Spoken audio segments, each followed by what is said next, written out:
Shalom anak-anak, selamat pagi. Bagaimana kabarnya hari ini? Puji Tuhan kalau masih sehat ya. Di masa seperti ini wajib dan harus kita menjaga kesehatan kita agar terhindar dari virus-virus yang membahayakan. Pada pagi hari ini, Ibu akan memberikan materi melalui PowerPoint Ibu yang dijadikan dengan video. Jadi, Ibu akan menyampaikan materi yang dilanjutkan dari hari sebelumnya. Apakah semua anak kelas 3 sudah siap? Tentunya harus siap dong ya, apalagi anak kelas 3 ini cantik-cantik dan ganteng-ganteng. Nah, di materi kita hari ini yaitu materi pembelajaran ketiga. Nah, di sini yang pertama ada mengamati gambar makhluk hidup. Nah, anak-anak disuruh untuk mengamati dua gambar ini. Di soal pertama ada apa persamaan dari kedua gambar. Nah, anak-anak boleh lihat gambar satu itu ada seekor ikan di akuarium dan gambar kedua itu ada burung elang. Nah, ditanya apa persamaan dari kedua gambar tersebut. Ayo coba amati gambarnya. Nah, jawabannya itu ada sama-sama makhluk hidup. Nah, ikan makhluk hidup dan elang juga makhluk hidup, yaitu binatang atau hewan. Sama-sama berkembang biak dengan cara bertelur. Nah, ikan bertelurnya di dalam perut, sedangkan elang bertelurnya di sarang. Nah, soal kedua ada apa perbedaan dari kedua gambar tersebut? Nah, boleh coba amati gambarnya. Ibu kasih waktu 1, 2, 3, 4, 5. Apakah anak-anak sudah melihat perbedaan dari gambar tersebut? Nah, baiklah kita bahas bersama-sama. Nah, tempat hidup mereka itu berbeda. Perbedaan dari gambar ini, ikan hidupnya di dalam air dengan cara berenang, sedangkan elang itu hidup di udara dengan cara terbang. Selanjutnya kita masuk ke soal nomor 3. Apa ciri makhluk hidup yang terdapat pada gambar? Ayo kita simak baik-baik. Ikan berapas dengan insang, ya kan? Sedangkan gambar kedua ada elang. Elang berapas menggunakan paru-paru atau sering disebut sebagai kantong udara. Nah, dia berkembang biak dengan cara bertelur. Nah, keduanya juga bisa bergerak dan tumbuh. Nah, serta bisa mencari makannya sendiri. Nah, selanjutnya ada materi membaca bilangan. Membaca bilangan lebih mudah dilakukan dengan cara memperhatikan nilai tempat angka penyusunnya terlebih dahulu. Nah, setiap angka pada suatu bilangan mempunyai nilai yang berbeda-beda tergantung tempatnya. Nah, di sini ada contoh 2222.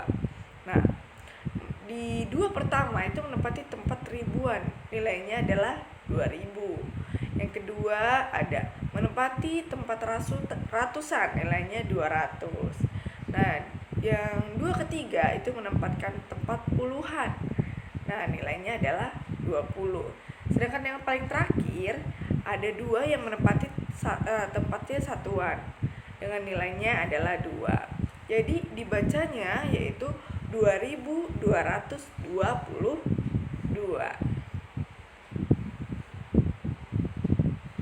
Selanjutnya kita akan membahas tentang bagian A. Yang pertama itu ada 3.985. Nah, 3 di sini adalah 3000. 9 yang di tengah itu ada bacanya adalah dengan 900. 8 dengan bacaan 80. Dan yang terakhir satuannya di angka 5. Nah, bilangan di atas juga dapat ditulis dengan berikut ini. 3-nya itu adalah ribuan, 9-nya itu ada ratusan, 8-nya itu ada puluhan, dan 5 adalah satuan. Nah, kita evaluasi di sini. 4.736. Nah, bisa kita taruh 4000 ditambah 700 ditambah 30 ditambah 6 yang hasilnya menjadi 4736. Atau dengan menggunakan metode 4 adalah ribuan, 7 adalah ratusan, 3 adalah puluhan, dan 6 adalah satuan. Nah, membandingkan bilangan lebih mudah dilakukan dengan cara memperhatikan nilai tempat bilang. Bandingkan bilangan 2.675 dengan 2691, atau bisa dibilang dengan 2675 dengan 2691. Nah, kita lihat dulu di angka yang ribuan. Ribuan di sini angkanya sama-sama dengan angka 2. Jadi ribuan di sini adalah ribuannya dengan nilai yang sama. Nah, di situ ada nilai 6 yang satuannya dengan ratusan. Dan dari ribuan dan ratusan angkanya masih sama. Sedangkan di angka yang puluhan dengan 2675 dengan 2691 berbeda. Puluhannya berbeda. Sedangkan satuannya yang paling terakhir itu juga berbeda. Nah, kuncinya untuk membandingkan bilangan yang mana yang paling besar atau di mana bilangan yang paling kecil, kuncinya adalah bandingkan angka ribuannya terlebih dahulu. Kemudian jika angka ribuannya sama, bandingkan dengan angka ratusan, lalu bandingkan dengan angka puluhan. Angka pada tempat ribuan dan ratusan sama, maka bisa kemungkinan angka pada tempat puluhan dan satuannya berbeda. Nah, di sini kita mulai coba data kendaraan yang keluar masuk tol Jakarta Cikampek. Nah, di sini ada bulan September, Oktober, November, Desember. Dan tabel kedua adalah jumlah kendaraan mobil. Jadi jumlah kendaraan mobil yang masuk atau keluar dari tol Jakarta Cikampek. Nah, di sini ada bulan September. Bulan September ini jumlah kendaraan mobil ada 5.674. Oktober ada 4.319. November ada 2.019. Desember ada 8.755 kendaraan mobil. Nah, di contoh yang pertama itu ada urutkan jumlah kendaraan dari yang terkecil. Nah, jawabannya kita lihat dulu, kita simak tabelnya ya. Kita lihat dari September sampai Desember, manakah jumlah kendaraan yang paling sedikit? Di bulan manakah kendaraan mobil yang jumlahnya sedikit? Coba kalian simak baik-baik.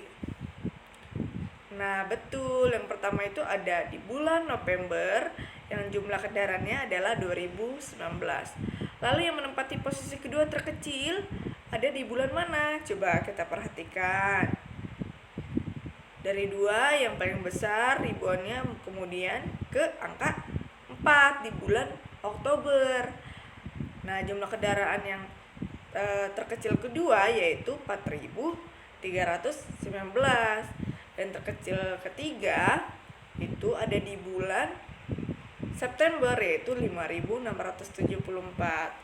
Dan yang paling besar, paling ujung yaitu ada di bulan Desember dengan jumlah kendaraan terbanyak yaitu 8.755. Nah, di bulan berapakah jumlah kendaraan terpadat? Coba kalian simak anak-anak, kalian teliti. Mana bulan yang jumlahnya paling banyak? Nah, sudah?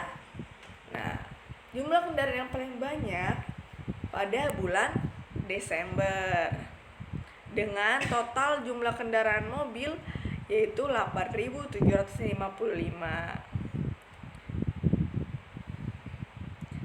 Nah, selanjutnya itu ada penugasan.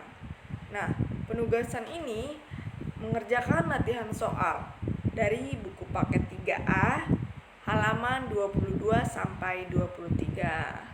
Nah, di sini catatannya soal latihan itu di halaman 22 sampai 23 ada 7 soal. Tapi untuk nomor 6 kerjakan bagian A-nya saja, bagian B-nya tidak perlu dikerjakan. Kirim tugas melalui WA pribadi atau Japri. Bagi yang sudah memiliki buku paket, kerjakan langsung di buku paketnya. Dan bagi siswa yang belum mempunyai buku paket, bisa mengerjakan di buku tulisnya masing-masing. Nanti ibu akan memfotokan buku paket tersebut dan dikirim ke grup yang supaya anak-anak masih bisa mengerjakan tugas walaupun tidak mempunyai buku paket.